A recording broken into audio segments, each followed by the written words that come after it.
السلام علیکم ناظرین، بہت سے ایسے مسئلے مسائل کو لے کے لوگ ہمارے پاس آتے ہیں اور ان کی آواز کو ہم آپ تک پہنچاتے ہیں۔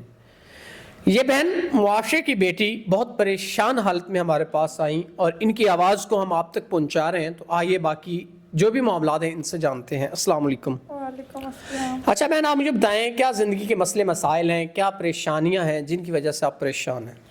میرے والد اس دنیا میں نہیں رہے اور میری والدہ لوگوں کے گھروں میں کام کر کے مجھے پڑھا رہی تھی۔ ہمارے گھر کا نظام بہت مشکل سے چل رہا تھا کیونکہ میرا کوئی بڑا بھائی نہیں ہے جو ہمیں کما کے کھلا سکے، اور اس طرح لوگوں کے گھروں میں کام کرتی کرتی میری ماں بھی اس دنیا سے چل بسی اور اب میں اس معاشرے میں بالکل اکیلی ہوں۔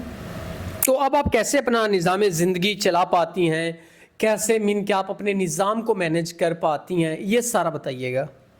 میرا اکیلے کا اس معاشرے میں رہنا بہت مشکل ہے اور اس بڑی دنیا میں مجھے بھی ایک سہارے کی ضرورت ہے جو مجھے میرا حق دے، کوئی ایسا انسان۔ اب میں نے فیصلہ کیا کہ میں کسی سے شادی کروں گی کیونکہ میں اس معاشرے میں اکیلی نہیں رہ سکتی۔ میں چاہتی ہوں کوئی ایسا انسان جو مجھے عزت سے تحفظ دے تو میں نکاح لیتی ہوں۔ ناظرین، اگر کوئی ایسا شخص جو ان کو عزت، تحفظ، جو معاشرے میں ہمارا ایک فرض بھی ہے عورت کو دینا، اگر کوئی ایسا شخص ہے جو ان کو عزت و احترام کے ساتھ ان کو وہ مقام دے سکتا ہے تو وہ ضرور ان سے نکاح کرے اور ان کی تمام تر جو پریشانیاں ان کو حل کرے۔ تو اسی کے ساتھ اپنے میزبان نواب احمد کو دے اجازت۔ خدا حافظ۔